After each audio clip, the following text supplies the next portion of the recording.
ചിന്നു, ഞാൻ എല്ലായിടും നോക്കി. ഇനി കിച്ചന്റെ ഒരു ഭാഗത്ത് മാത്രമേ നോക്കാനുള്ളൂ.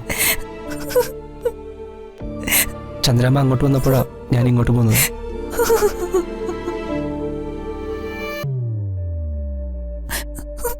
ആ പാവത്തിനെ കൂടി സങ്കടപ്പെടുത്തണ്ടെന്ന് കരുതി. എടോ, താൻ കരയല്ലേ? ഭഗവാൻ എന്തെങ്കിലും ഒരു മാർഗം കാണിച്ചു തരും. നമുക്ക് യൂണിവേഴ്സിറ്റിയിൽ ഒരു റിക്വസ്റ്റ് കൊടുത്ത് നോക്കിയാലോ? ഒരു പ്രയോജനവും ഇല്ല. ഇന്ന് ഒറിജിനൽ സർട്ടിഫിക്കറ്റ് വെച്ചെന്ന് അഡ്മിഷൻ എടുത്തില്ലെങ്കിൽ ആ സീറ്റ് നഷ്ടമാവുമെന്ന് പ്രത്യേകം എഴുതിയിട്ടുണ്ട്. ഇതെന്ത് പരീക്ഷണോ ദൈവമേ.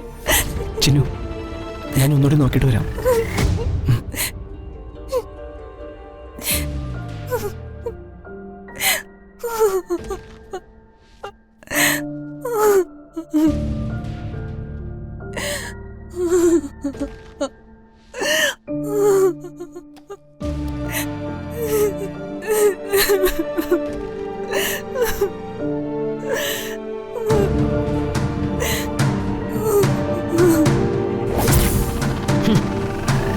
അവളുടെ ഒരു മജിസ്ട്രേറ്റ് മോഹം.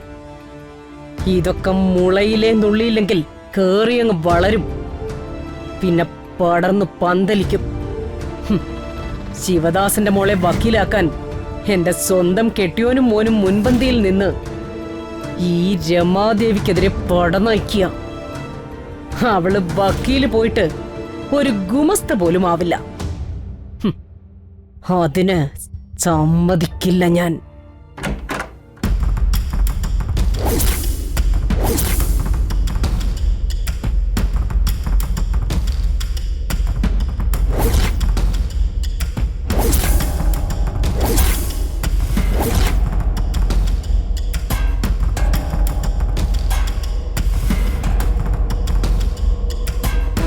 ചിന്നുവിന്റെ സർട്ടിഫിക്കറ്റ് എവിടെ?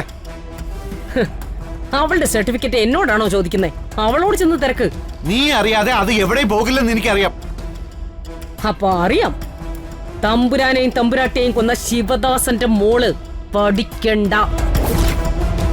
അതിന് ഞാൻ അനുവദിക്കില്ല.